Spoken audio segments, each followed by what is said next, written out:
This is part 4 of building the layout that it took me several years to build and is now 26 years old. Some of the things I did originally and didn't like, some of the things that evolved over time, and I hope you do enjoy going back in time with me. Now, in continuing the scenery, the whole middle of the layout is still unfinished. And I had started building structures. This was an ice house. I was thinking, and I was trying to copy typical Lionel accessories where they were loading the ice into the cars, but I didn't want operating accessories. They just weren't appropriate. I wanted more scale, and so I made this one from scratch. Now, what made this, at this point, it was important to realize I hadn't really figured out where this was going to go. I tried putting it on a place that I thought it would be okay. I'd run the trains and say, that's not going to work there the way I want it. I had put it out on the peninsula for a while. I kind of didn't like it there. I wasn't sure what I was going to do with it. And that's true of a lot of the scenery at this point in the job. This is part 4. If you haven't seen the first 3, maybe interesting. The coal area, I just wasn't happy having the coal area and the ice area right close together in real time. And I said, well, what's good about this, none of the things were attached to the ground yet. And even though I wanted to have an icing station and a coal station, a coal yard, and I wanted that big coal loader that I made on part 3, I believe, I just didn't want to have myself locked into where I couldn't move things around if I wanted to at this point in time. Now, I know a lot of people would have, in essence, built a better blueprint to the layout, but what I did it all as this was evolving. And I had this idea, again, that I wanted to have similar to the original classic Lionel accessories, but I didn't want them to be the Lionel accessories. I wanted to have them similar, close but no cigar, or in this case, no ice cube. And I think it worked to my favor because I did this, I put it in different places on a layout. And as an example, when you put it here, it didn't look right that the coal train would go past the ice house and various things like that. And even though I'm not trying to make a totally scale layout, I wanted it to have that flavor of that it made sense. And in compressed scenery, a lot of times there's a lot of compromises to be made.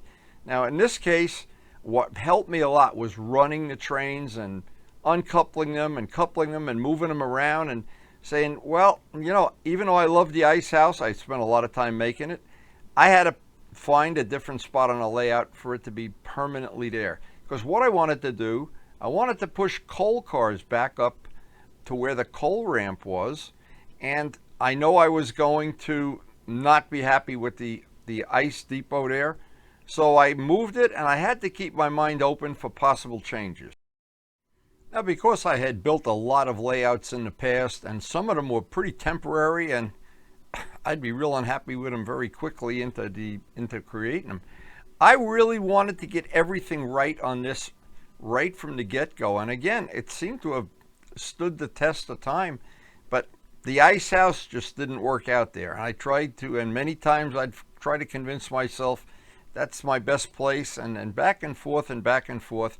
And that was a hard lesson to learn. Now, another thing, I wanted to make a tribute to my late business partner. We owned a machine shop together, Joe Cassie. I thought this kit kind of looked like or similar to the machine shop building that we had together. And I wanted to make a dedicated place, a focal point in the layout for the tribute to Joe's business. And I thought I didn't want to have it look like you just laid it down on a piece of plywood.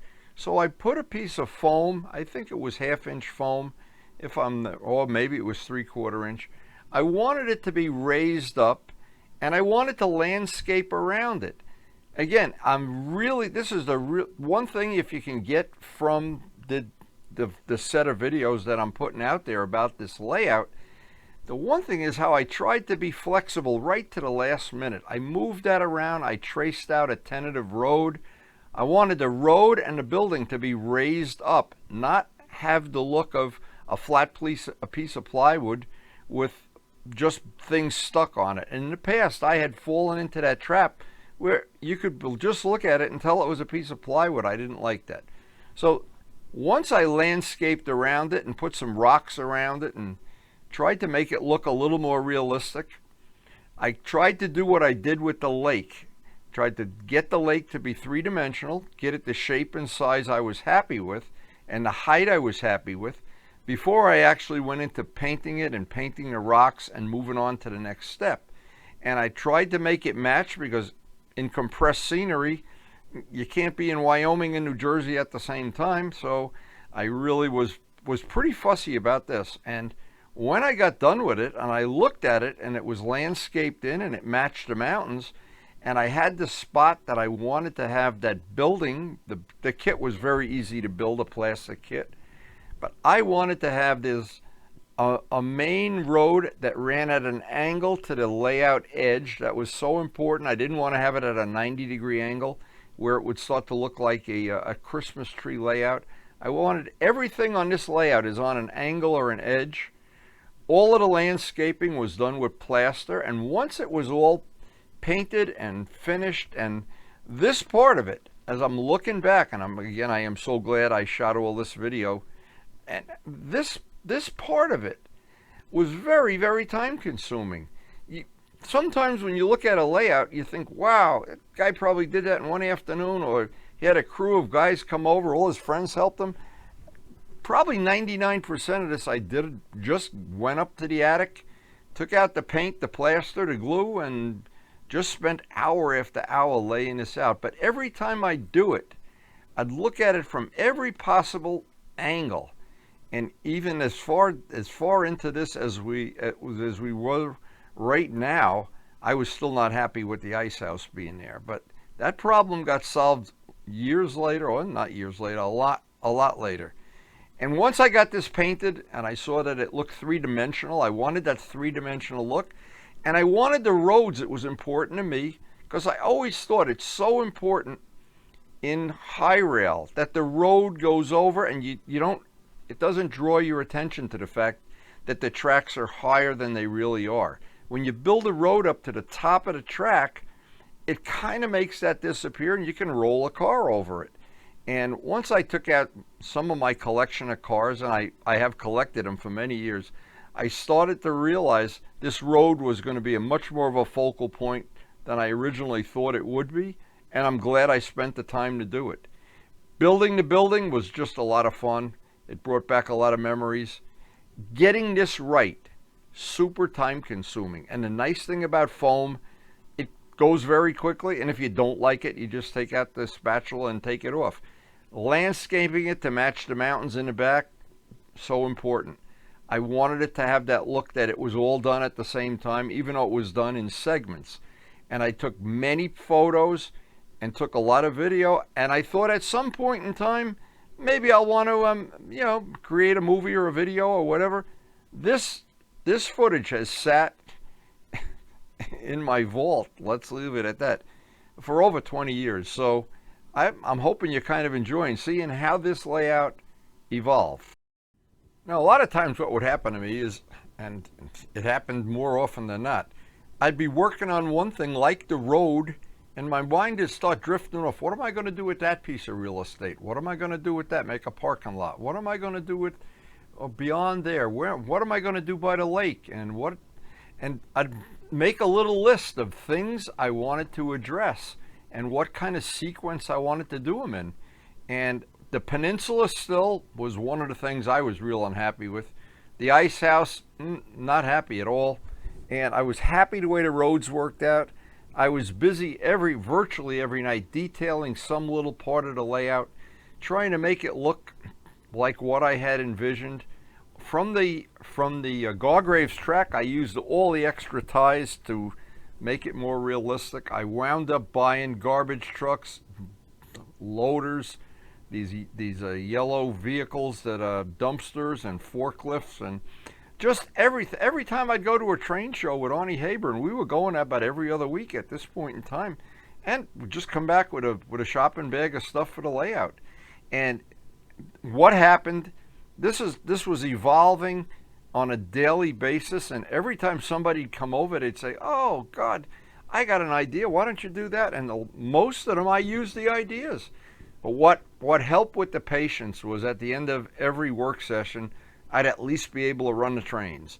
And when the trains were running by, I would get other ideas. How can I change that coal yard? How can I make that road more realistic? How can I put more people in the cars? The electronic part of this. Luckily, I had a good friend, Sergio Zegras from modeling. He helped me figure a lot of this out, as well as some of the other people that were familiar with doing the wiring for some of these things and putting the sensors in the track. And it just, so many people contributed. I really should have made a list like they do at the end of a movie, but thank you everybody that helped. And I was getting used to the Mike's Train House system, and many of my friends, again, they would bring their trains over, and we'd have, even though the layout wasn't finished, we had some fun run sessions. And what was really, at this point in time, what was really a lot of fun, and I didn't expect it, was going to all the train shows with an empty shopping bag and coming home with an empty wallet and a full shopping bag. That was a lot of fun. Sometimes I'd come up to the layout after work, and I had kind of forgotten what I had done the day or two before, and I'd look at something like the Joe K building that was supposed to be our machine shop, and I'd just do a little more detailing or move the cars around or add some shrubbery, and I'd look at my watch and 2 hours went by. Now, another thing I did, and I'm sure there's a million ways you can, make things look older and detail them and make them aged. I used a combination of an airbrush and shoe polish to do a lot of the things I wanted to make parts of the road, parts of the building. And the building became, the K&W Industries became such a focal point that I had, at this point in time, I had totally forgotten there's really a chimney behind, an active chimney that's hooked to a furnace. And so many times people would come up to the layout, and at this point in time that had never seen it before, and it'd be a half hour of looking at the trains run before they realized, holy mackerel, that's a chimney. And I thought that was pretty good. And it just worked out better than I thought it would ever work out with the chimney. But I was constantly detailing little things, and every time I'd walk around, I'd say, yeah, let me add something there. I'd go through a box of spare parts. Oh, let me put something there in the parking lot. And this thing, it got very addictive, going to train shows and buying the people that were everywhere, and the cars and the trains themselves. The collection was growing pretty much every time I went to a train show. And I remember this year, maybe more than a year of my life, where this was evolving every single day of my life. But there was one thing I really wanted from the get-go on this layout. It was even more important than the chimney. I flew control line model airplanes my whole life, and I wanted to have a flying field. And I wanted it to be not just me standing there with a plane at the end of the wire, even though that's probably okay. That would have added some detail and compressed scenery. I wanted it to turn, and my good friend Carlos Serra, he's a VCR repairman. Remember, this is back in the day when everybody had VCRs, not discs. We had the tapes. All this stuff was on tape. And what would happen is he spent countless hours to figure out how to make the person flying the plane turn at a scale speed. And then I created the plane, which is an exact model of one of my models. And the first night he came over and we installed it and wired it all up to a switch, and he was looking at the layout, and he saw it was the guy flying a kite, among other things that was pretty cool.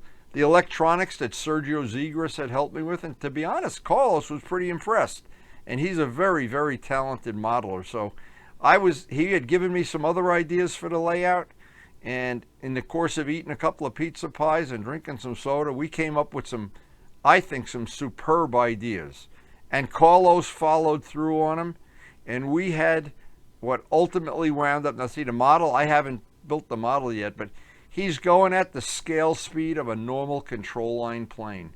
And in the end of this video, when you see the completed layout, it's a completed B-25 model that I made, but several of my friends, including Michael Ferguson, donated models.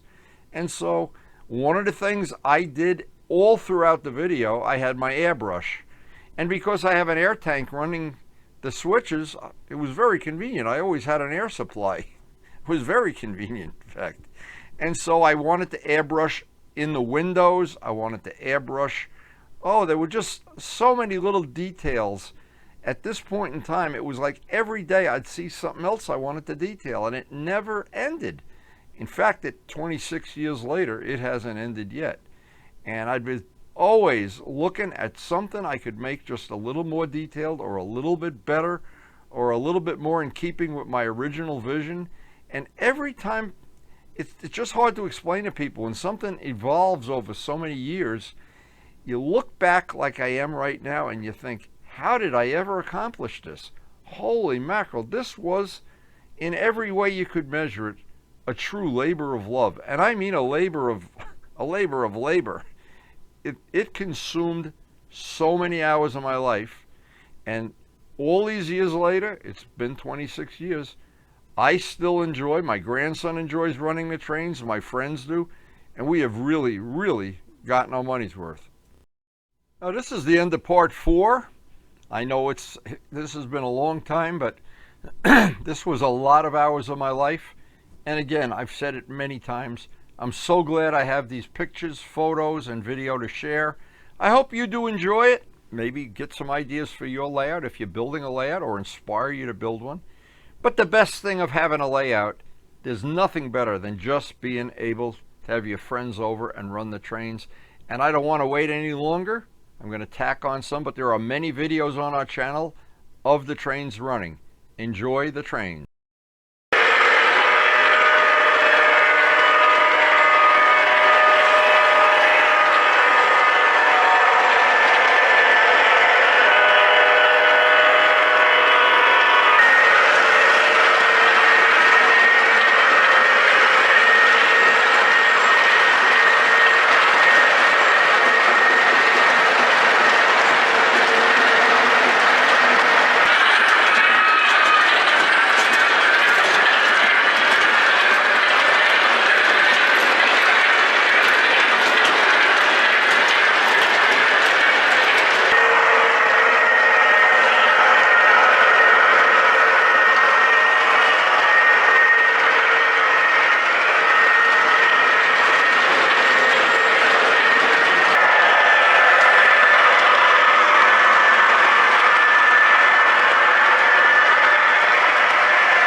And in the end, after all the models were added, all the people, all the detail, all these years later, the flying field is still one of the focal points of any run session.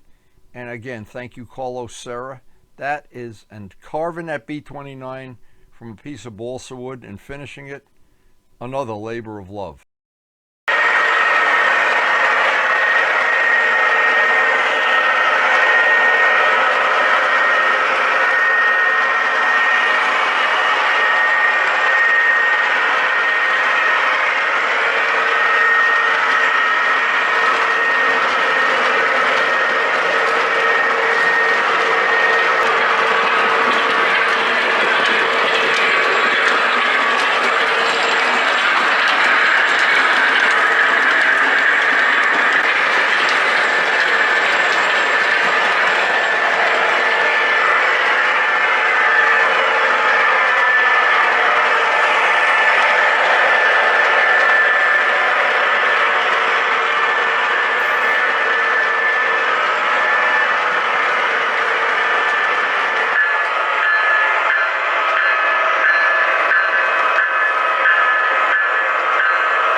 my grandson Miles was growing up, we spent endless hours running his trains in the cellar. He has 4 sets of trains. Then we'd go up to the attic, run my trains, the big layout. And we've shared that passion for many, many years as he's grown up. And I hope you've enjoyed the video. I hope you have the same passion that I have for model railroading. And thanks so much for watching.